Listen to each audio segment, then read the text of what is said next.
Hello, everyone. Welcome to the Real Football Tonight podcast. My name is Chris, the American Mag, and we got the Euro 2024 review of today. England, Slovenia, Denmark, Serbia, France, Poland, Netherlands, Austria, which was probably the most interesting match of them all. And that's the one that we're going to talk to first. By the way, England played. This is probably their best match today of the whole Euros, but that doesn't really mean much. So we're gonna get to talk about that. Is Southgate still doesn't find the solution, the formula. He doesn't find how to make this team work. Jude Bellingham didn't play good, but we're gonna talk about that at the end of this video. Well, let's start with Netherlands and Austria. Was one of the most entertaining matches of this Euros. It really was. Austria surprised everybody. Austria shocked Group D, and because now they're on top of Group D and finishing above all these giants. And tonight they played amazing. They really did. Scoring 3 goals. It didn't matter. And this, trust me, this is not the Netherlands of a few years ago. A team that was fragile. A team that didn't even qualify for the World Cup. A big team like Netherlands, even though they haven't won a title in their, haven't won the World Cup ever. They went to finals. But still a big team, still a giant team in Europe. And now they're playing well. Now, I really like the way Netherlands is playing. Depay is another guy when he plays for Netherlands. And he's proved it in this particular match. The first goal was a blunder, was an error, was a mistake, was an own goal by Malin. But I thought that it was a technique there that that shouldn't have happened. I mean, the commentators thought that that was a normal error. I don't know about that. I think he should have done better. But regardless, it didn't matter because Netherlands kept trying, and everybody knew the Netherlands had the potential to win this one. However, Austria was always coming back. In the second half, Gapko, unbelievable play. He puts it in. As soon as the second half starts, by the way, Netherlands lined up like this. You see important players like Van Dijk, Stefan De Bridge, Memphis Depay, Malin, who scored an own goal, but he was there. Cody Gapko, Liverpool player. Ake, another good player. So everybody was doing their part.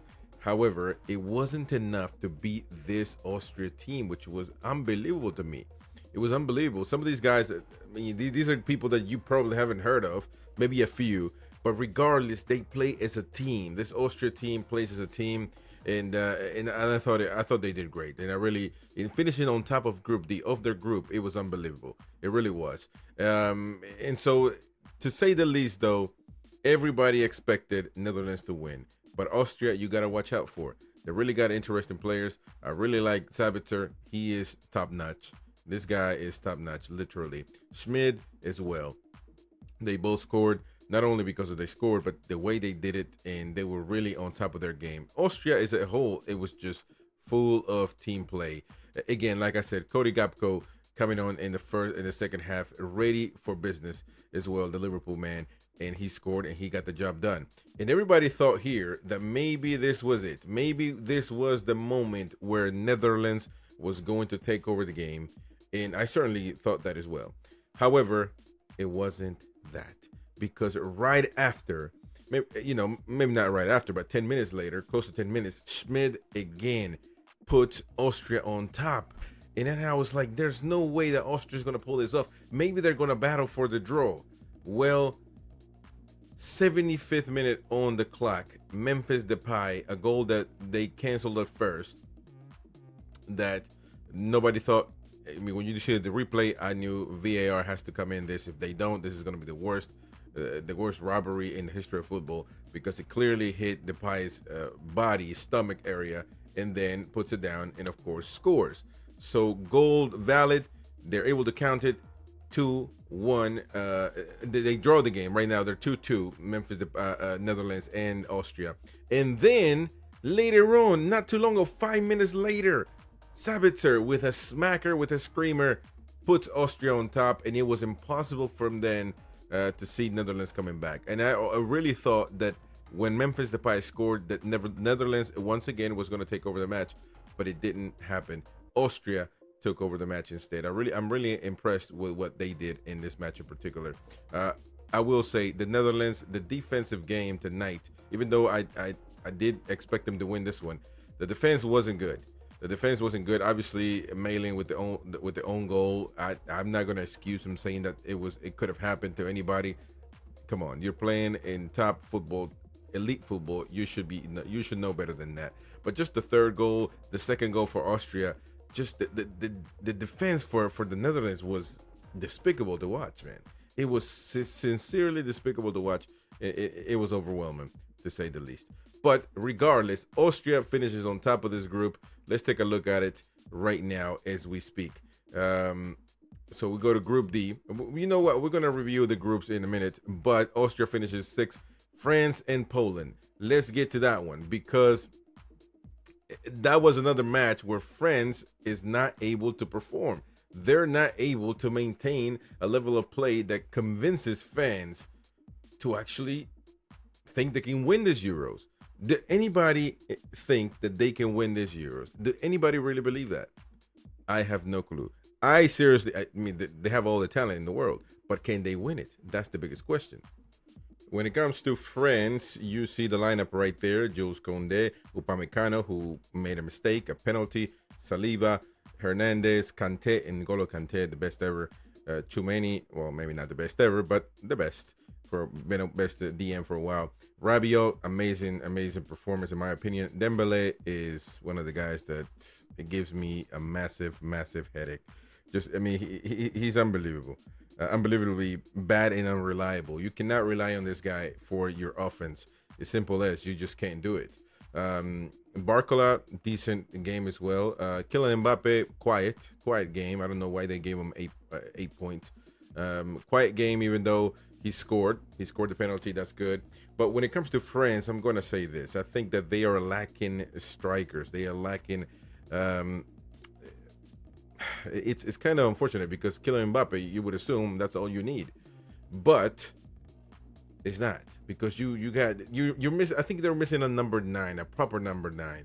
But a proper number 9 might not even play in this lineup, just simply because you have to play Kylian Mbappe. Obviously, I would put Mbappe on the left side, take Barcola off, put maybe a Giroud. I know Giroud is not in his prime, but at the end of the day, I think that they need that type of striker that they can cross the ball and do it that way. Because Dembele can cross the ball, but who's he going to cross it to?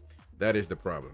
And so, but even if he can cross, Dembele is an agile player, a very good player when it comes to ball with his feet, fast, etc. But he is one of the worst finishers in the history of football, and I absolutely hate the fact that he is so overhyped. I mean, and Dembele is not reliable whatsoever. He hasn't been playing decent at PSG, was never reliable, always injured in Barcelona, and this is what you're dealing with now. So to say the least, I mean, I think this French team needs a striker, somebody that can finish the job, and I don't think they had that in today's game, and in this whole time they haven't been reliable at all, and that is the biggest problem. Now, when you go to Poland, very limited, very humble team. Of course, you know, I mean, listen, Zielinski is a player that to look for sure. But Lewandowski is their best asset, even today, in my opinion. And today with the penalty, I will tell this to him and everybody, all the strikers, everybody, all those penalty takers. Stop doing that little stutter, whatever. You are predictable when you do that, and certainly so was Lewandowski. Even though the goal was annulled because the goalkeeper stepped out of the line. Regardless, you got to stop doing that nonsense. It was a good save by Cherubsky. However, it wasn't. You know, it just didn't work. And Lewandowski once again, now he put it really close to the pole, impossible for the goalkeeper, and that was that. But 1-1 draw. I mean, it was unbelievable. It was just unbelievable. 2 penalties, and it ended up in 1-1. It could have been 0-0. Nobody, you know. But is that what you expect from a French team? To me, it was a very, very sour performance by France, and I don't know that this is going to be enough for them to win the Euros. I don't think it's going to be enough. I do like Barcola. I think he's a kid that very agile, but in my opinion, I would try a Giroud who came on later on. Camavinga, he's not playing in this team, you know. But where could he play? Honestly, now Kante is playing on the right side. To me, he's a DM. I would put him in the middle, but he puts Tchouaméni in the middle. Do you really need to play with a Golo Kante and a Tchouaméni, two players that are DMs? Do you really need to play with two DMs on the midfield? Who knows? I mean, in my opinion, I like one DM, one solid DM, and then I like to go from there.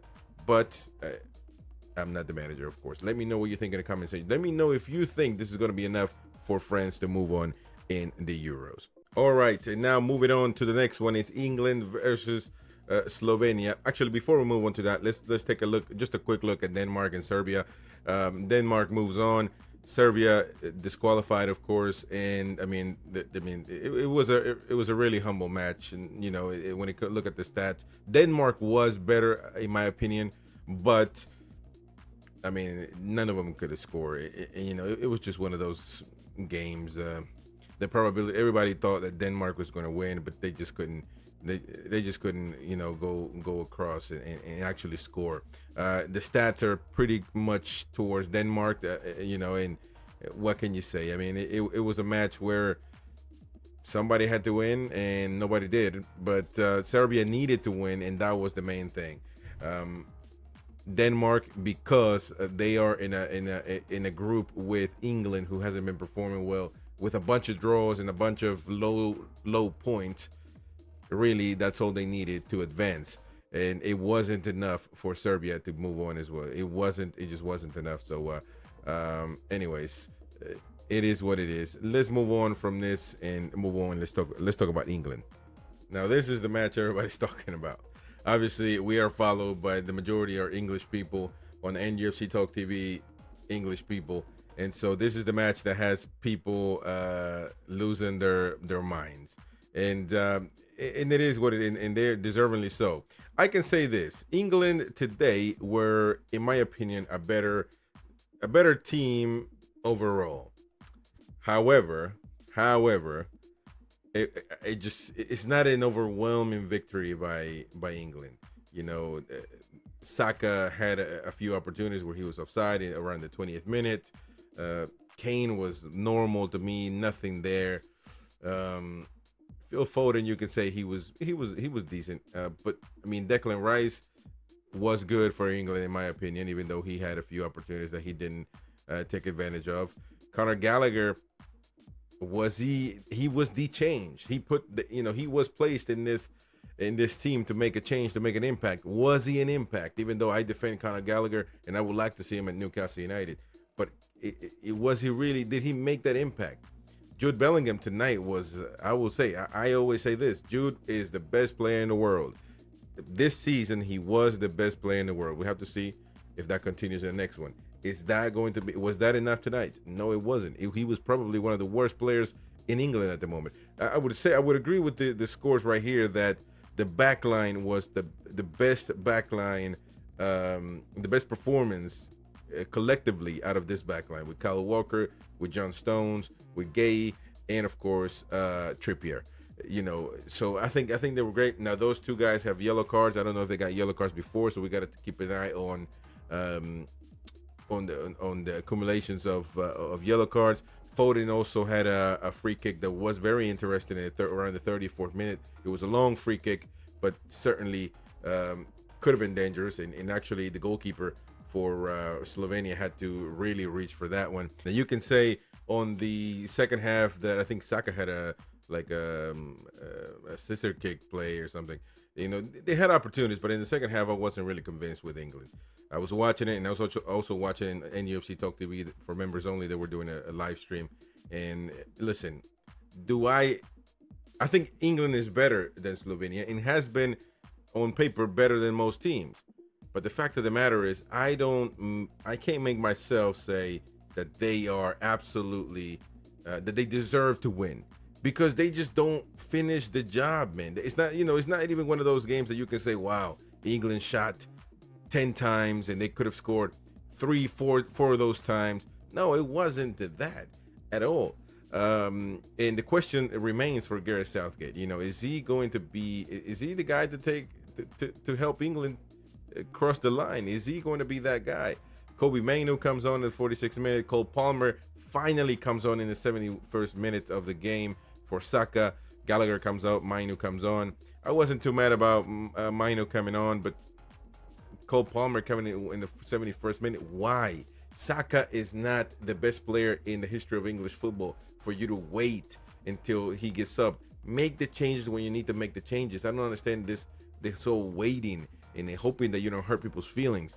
I think that Cole Palmer had an opportunity there where he could have scored at the end of the game in the 90th minute. It was a poor shot, but I think he could have finished better, but he didn't. And then Anthony Gordon comes on at the 89th minute. I mean, really almost embarrassing. Why would you put him on the pitch, this kid that certainly is one of the best wingers in the league playing for Newcastle United, and you don't give him the opportunity to have more minutes than just whatever the rest of 94 minutes that they play, so like 5 minutes. In those 5 minutes, and I'm not just saying this because he is a Newcastle player, but in the 5 minutes, he clearly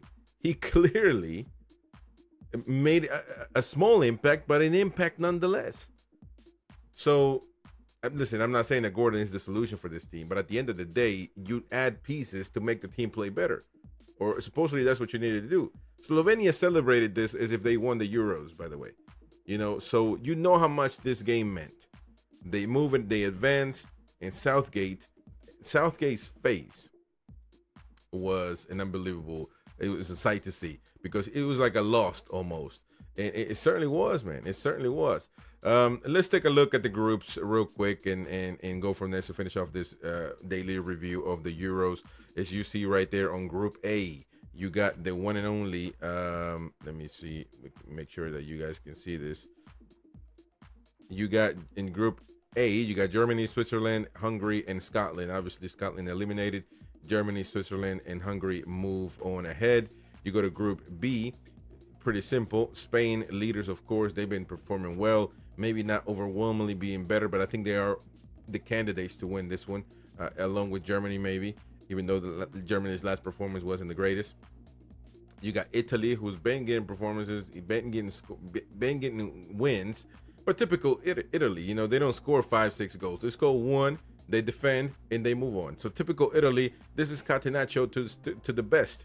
Croatia, 2 points. They don't get to advance, so eliminated, as well as Albania. So as far as that is, obviously Italy and Spain move on. We kind of expected that anyway, but it's confirmed now. Now when it comes to this group, because of the accumulation, Slovenia move on. They got lucky. Serbia obviously eliminated. Denmark in second place with 3 points, but it was a low point group this one, man. 3 points here, and very divided. Anybody could have advanced at this point, but it's obviously Slovenia, Denmark, and England with 5 points.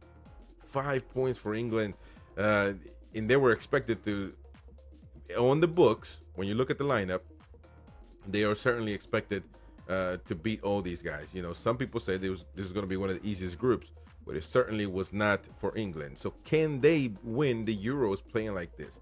I absolutely believe that they cannot. Group D, Austria, like I said, they shocked the world because they are first with 6 points, above France, above Netherlands, and obviously above Poland. Nobody thought, not even the Austrians' mothers thought that they were going to be first in this group. The players' moms, none of them, nobody thought this. Everybody thought France and Netherlands were going to win this one, but they didn't. Austria finishes with 6 points, and France with 5, and Netherlands advances with 4.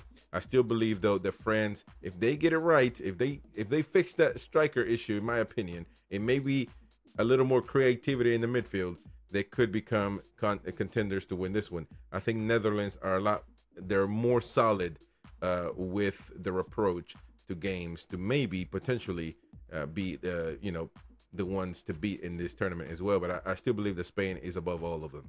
Now, when it comes to Group E, very simple, very humble group. Belgium should have been beating everybody up, but they didn't, surprisingly as well. Romania finishes with 3rd with 3 points. Belgium, everybody's got 3. Slovakia the same, Ukraine the same, but Slovakia, Belgium, and Romania advance. obviously there are more matches to play tomorrow, so we're going to get to those as well. So Ukraine very much in the game as of right now. And then you got Group F: Portugal, Turkey, Czech, and Georgia.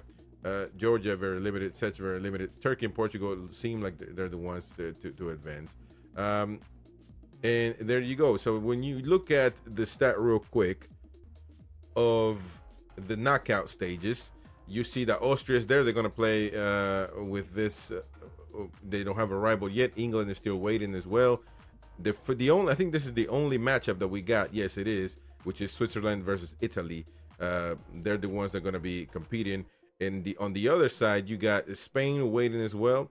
You got Germany and Denmark. Oh, that's the other matchup after this victory, or not victory, but a draw against Serbia. It's confirmed that Denmark is going to play Germany. I still believe that Germany is a contender to beat Denmark, but you just don't know. In the Euros, France waiting for a rival is where is Portugal.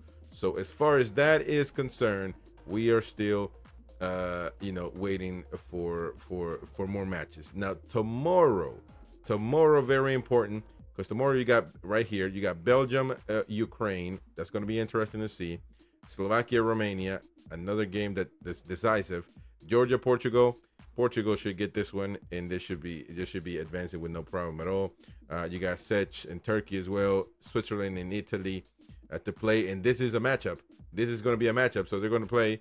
That's when it comes to the obviously the round of 16. So we're just waiting for Ukraine, Belgium, Slovakia, Romania, Georgia, Portugal, and Czech and Turkey to finish off the group stages. And then we're going to move on to the first match, the 29th, which is going to be Switzerland, Italy, and so on. So there you go. We will actually review more stages of the Euros in this channel right here. So please hit the like, subscribe if you're new.